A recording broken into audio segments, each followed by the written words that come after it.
BJP Annamalai இருக்கிறது அவர் 2026 தேர்தலில் ஏடிஎம்கே கூட பிஜேபி கூட்டணி வைத்தால் நான் பதவி விலகுவேன் அப்படின்னு சொல்லியிருக்காரு. நீங்க வரவேற்கிறீங்களா எதிர்க்கீங்களா?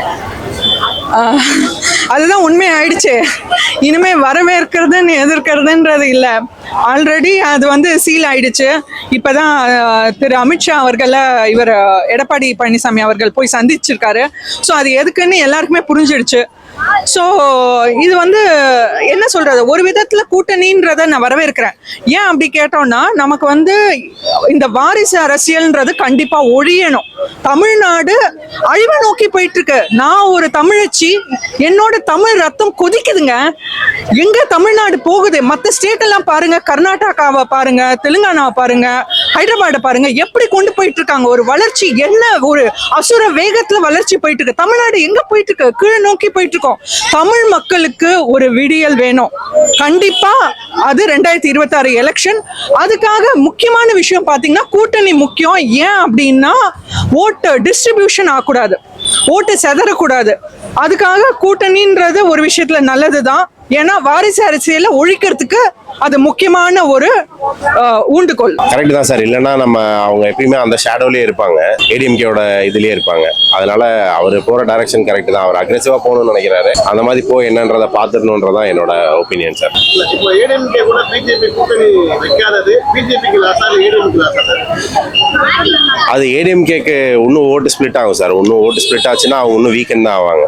இப்போ இத்தனை நாள் 28% 30% இருக்கிற பார்ட்டி எல்லாம் தனியா இருந்தாங்கன்னா அவங்க குறைஞ்சி ஒரு 20% 18% வருவாங்க. அது பெர்செப்ஷனலி அது அந்த ஒரு இந்த 18%ன்றதே அவங்க இன்னும் அடுத்து மேலே ஏறி வர முடியாத அளவு ஒரு ப்ராப்ளம் வரும் அவங்களுக்கு கிரியேட் பண்ணோம். அது பிஜேபிக்கு ஒரு ஸ்பேஸ் கொடுக்கும் க்ரோ ஆகிறதுக்கு. அவருடைய கொள்கை அது.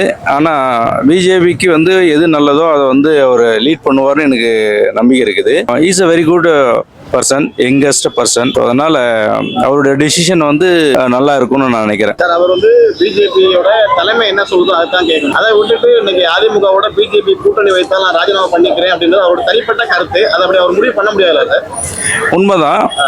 பட் அது ஒவ்வொரு இண்டிவிஜுவல் பர்சனுடைய ஒப்பீனியன் அது. அதனால பெட்டரா நாங்க என்ன ஃபீல் பண்றோம்னா, அவர் ரிவ்யூ பண்ணுவார் அவருடைய டெசிஷனையும் சரி, அவர் தமிழ்நாட்டினுடைய எது நல்லதோ அதுக்கு தான் அவர் முடிவு பண்ணுவார்னு நான் நினைக்கிறேன். இது ஒரு அரசியல். அவருக்கு சாட்டை அடிச்சுக்கிறேன்னாரு, ஆனா அது எதுவுமே நிறைவேற்றல.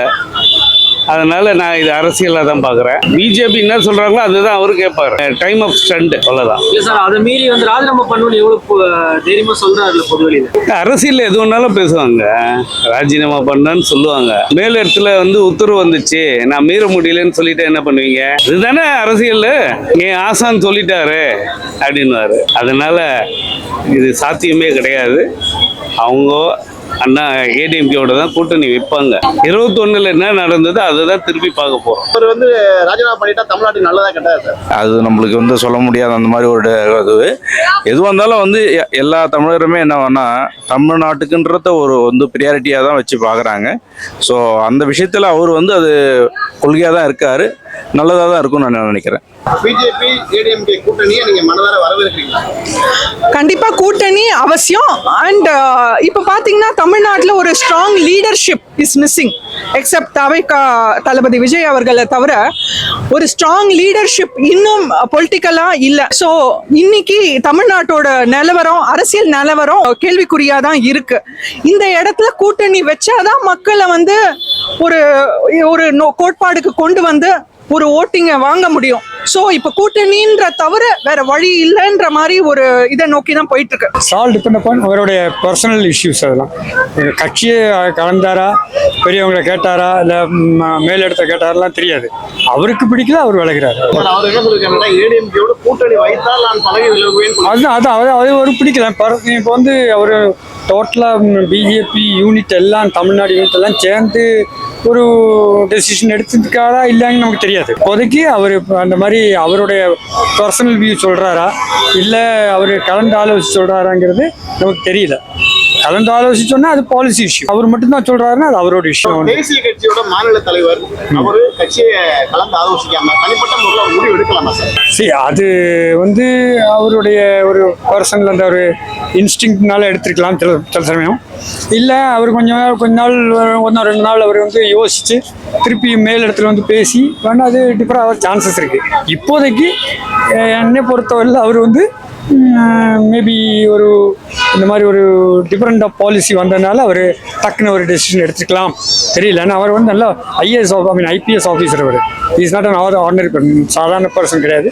நல்ல புத்தி உள்ளவர், நல்ல திறமை உள்ளவர், நல்ல ஒரு ஆள். ஸோ அது அவரோட பர்சனல் இஷ்யூ. நம்ம அதில் வந்து என்னை பொறுத்தவரை நான் சொல்கிறதுங்கிறது தப்பு தான். இருந்தாலும் ஒரு ஜென்ரல் பப்ளிக்கோட வியூங்கிறது வந்து அவர் கலந்து ஆலோசி செஞ்சாராங்கிறது தெரியல. அப்படி செஞ்சிருந்தாருன்னா இட்ஸ் கரெக்ட். அப்படி செய்யலைன்னா அவர் வந்து அவரோட பர்சனல் இஷ்யூவாக இருக்கலாம். பதவி விலகமான்றது இது அரசியல், இது அவரோட விருப்பம், தனிப்பட்ட விருப்பம். அரசியலாக பார்க்கும்போது அவங்க தலைமை எப்படி எடுக்கிறாங்கன்னு தான் முடிவு இருக்குது.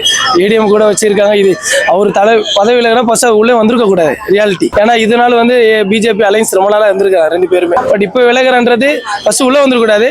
உள்ளே வந்து அவங்க தலைமை பேஸ் பண்ணி தான் அவங்க எல்லாமே இருக்கிறாங்க. ஸோ அது முடிவு பண்ணது அண்ணாமலையோட எப்படின்னு கருத்து, அவரோட தனிப்பட்ட கருத்து, நம்மளோட மக்களோட கருத்து கிடையாது. சரிங்களா? பொதுமக்களை நீங்க என்ன சொல்லுவீங்க?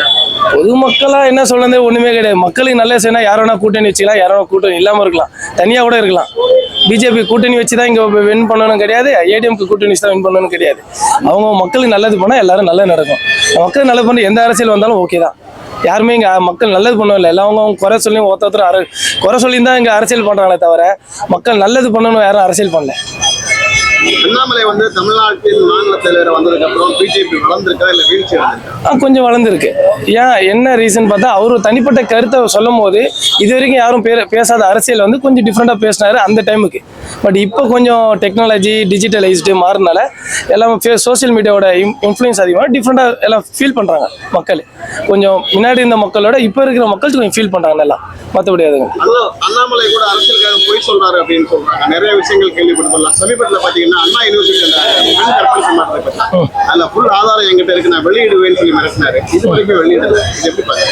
இல்ல அவர் வெளியிடுவாரும் மிரட்டலாம். பட் ஆதாரம் தான் கண்டிப்பா அவர் பண்ணணும். சரிங்களா? அது கூட்டணியில இருக்கிறாங்களோ இல்ல, உண்மையாலுமே ஒரு தலைவராக இருக்கிறனால கண்டிப்பா அது பண்ணலாம். அவர் பண்ணாம இருக்கிறது அவரோட மிஸ்டேக். ஆக்சுவலா சும்மா ஜஸ்ட் பேசிதான் இருக்கிறாரு தவிர வேற எதுவும் கிடையாது. நிறைய விஷயங்கள் சொல்றாரு, என்கிட்ட ஆதாரம் இருக்குன்றாரு, வெளியிட மாட்டாரு. பாத்தீங்கன்னா அது இதுதான் அரசியல்னு சொல்றது, வேற எதுவுமே கிடையாது. இப்போ அதிமுக பிஜேபி விரும்புறீங்களா? கூட்டணி நம்ம விரும்புறது ஒண்ணும் கிடையாது. ஒரே ஒரு விருப்பம் தான், கூட்டணி விருப்பத்தோட மக்களுக்கு நல்ல சரி எந்த யாரா இருந்தாலும் ஓகே தான். ஆஸ் எ மக்களாக வந்து பார்க்கும்போது கூட்டணி தவிர மக்களுக்கு நல்லது செய்யணும்.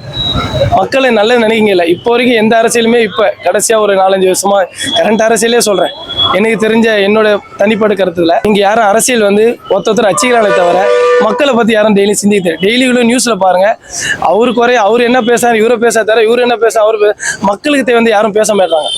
அப்படியே பேசினாலும் இன்னொருத்தர் வந்து சோசியல் மீடியா வந்து கம்ப்ளீட்டாக நியூஸ் சேனல்ஸ் எல்லாமே மாற்றிடுறாங்க. இதுதான் வந்து அரசியல் நிறைய தவிர உண்மையை தான் நிலவரம். மக்களுக்கு பிரோஜனம் எந்த நியூஸும் எடுத்து பாருங்க, எந்த பிரோஜனமான எந்த நியூஸுமே நடக்காது. அண்ணாமலை இப்படி பேசான்னு சொல்லி விஜய் பற்றி விஜய் இப்படி பேசணும், எடப்பாடி பேசுறது, அவரை பற்றி ஸ்டாலினை பற்றி பேசுறது, ஒரு அமைச்சரை பற்றி இப்படி மாற்றி மாற்றி தான் பேசுறாங்க. நீ இப்படி நான் பண்ண, நான் அப்படி பண்ணுவேன், அப்படி பண்ணா இப்படி பண்ணுவேன்னு சொல்லி தான் நீ அரசியல் நடக்குதே தவிர உண்மையாலுமே அரசியல் என்ன நடக்குது பார்த்தா உண்மையே கிடையாது. மக்கள் பிரச்சனை பேசுறது, மக்கள் பிரச்சனை பேசுறதே கிடையாது. இதுதான் நடக்குது. இந்த ஊழல் இப்போ ஒரு என்ன சொல்லுது, சாராயில 1000 கோடினாங்க. 1000 கோடி வந்து ஊழல்னு சொன்னா பாஜக தெரிஞ்சா கண்டிப்பா ஆக்ஷன் எடுக்கணும். யாருங்க லீகல் தெரியாம இருக்கு, அவரு கண்டிப்பா ஒரு போலீஸ் தான், லீகல் கண்டிப்பா தெரிஞ்சிருக்கும், எப்படி ஆக்ஷன் எடுக்கும் அவர் தெரிஞ்சிருக்கணும், எப்படி மூவ் பண்ண அவர் தெரிஞ்சிருக்கும். அது எடுக்கல. உட்காந்து போராட்ட மரத்துல என்ன இருக்குது, ஆட்சி அவங்க கையில இருக்குது, இவங்க கிட்ட ஒரு ஆட்சி இருக்குது. தப்பு பண்ணா எடுக்குதான், யாரா இருந்தாலும் தப்பு பண்ணா யாரும் இன்னைக்கு சோசியல் மீடியா யாரும் மறைக்க போது கிடையாது. தப்புனா தப்புனா எடுக்கணும். இவங்க தான் இதுதான் அரசியல் பண்றாங்களே தவிர மக்களுக்கு அரசியல் பண்ணல. நான் நல்லது பண்றேன், நான் உன்னை குறை சொல்லி நான் இவரு கொண்டாலும் நல்லா இருக்காரு, இவரை குறை சொல்லிட்டு இவரு இருக்கிறாரு. இதுதான் நடக்குதே தவிர வேற எதுவுமே கிடையாது. அவங்க ஒரு சட்டத்தை உருவாக்குறாங்க, இவங்க ஒரு சட்டத்தை உருவாக்குறாங்க. 2 சட்டமும் 2 பேர் உருப்படியா கவுண்டர் வர மாதிரி கேட்டா அதை அகைன்ஸ்டா இன்னொருத்தர் போறாங்க, இது அகைன்ஸ்டா இன்னொருத்தர் வராங்க. அவ்வளவுதான். திமுக ஊழலுக்கு வந்து அண்ணாமலை முட்டு கொடுத்தாருன்னு சொல்றீங்க. கண்டிப்பா அவர் எடுத்துன்னு வரணும்னு நினைக்கிறாரு. மேபி அவருக்கு அரசியல் பேக்ரவுண்ட்ல சம் ப்ரெஷர்ஸ் இருக்கலாம், வெளியே காட்டக்கூடாதுன்னு இருக்குது. ஊழல் இல்லாமல் இன்னைக்கு ஆட்சியெல்லாம் கிடையாது. எதுவுமே உண்மையாக சொல்ல போனால் ஊழல் இல்லாமல் ஆட்சி கிடையாது. ஊழல் எல்லாத்துலேயும் இருக்குது. பட் வெளியே எடுத்துன்னு வரதுல இதுதான் ஆக்சுவலாக அரசியல் நடக்குது. வேற எனக்கு தெரிஞ்சு என்னோட தனிப்பட்ட கருத்துல இதில் தான் அரசியல் நடக்குது. ஊழல் இருக்குது, ஊழல் எத்தனை வந்து நினைக்கிறாங்க, அதை தடுக்கிறாங்க. அண்ணாமலை வந்ததுக்கு அப்புறம் பிஜேபி வளர்ச்சியா வீழ்ச்சியா சார்? கண்டிப்பாக வளர்ச்சி தான், அதில் என்ன இருக்குது. ஆமாம், கண்டிப்பாக வளர்ச்சி தான். அவருடைய டெசிஷன் என்னன்றத சென்ட்ரல் கவர்மெண்ட்டில் இருக்கிற சென்ட்ரல் டீமும் வந்து ரிவ்யூ பண்ணி தான் பண்ணுவாங்க. 2026ல பிஜேபி ஏடிஎம்கே கூட்டணியை மக்களாகி நீங்க விரும்புறீங்களா இல்ல நிராகரிக்கிறீங்களா? இல்லை, பிஜேபி வந்து கொஞ்சம் கொள்கை லெவலில் கொஞ்சம் ப்ராடாக பார்க்கணும், அதுதான் எங்களுடைய வியூவு. அவங்க வந்து கொஞ்சம் நேரவாக பார்க்குறாங்க, அவங்களுடைய பெனிஃபிட்டுக்காக பார்க்குறாங்க, மக்களுடைய பெனிஃபிட்டுக்காக அதை பார்க்குற மாதிரி தெரியல. அந்த ஒரு ஆஸ்பெக்டில் மட்டும்தான் ஒரு சென்ட்ரல் கவர்மெண்ட்டு. ஸோ அது தமிழ்நாட்டுக்கு உகந்ததாக இருந்தால் அது கண்டிப்பாக வரவேற்க வேண்டியது தான்.